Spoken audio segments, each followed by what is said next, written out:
దాకా మేకల్ని తినే పులిని చూస్తుంటారు. ఇప్పుడు పులుల్ని వేటాడే బెబ్బుల్ని చూస్తారు.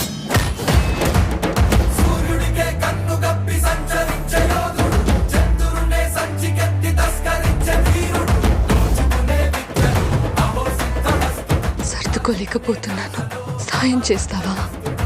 దశమి రోజు పంచమని విడిపించాలన్నమాట. నేను రావాలని చాలా మంది ఆ దేవుడికి దండం పెట్టుకుంటా ఉంటారు, కానీ నేను రాకూడదని మీరు చూస్తున్నారు. వినాలి, వీరములు చెప్పింది వినాలి.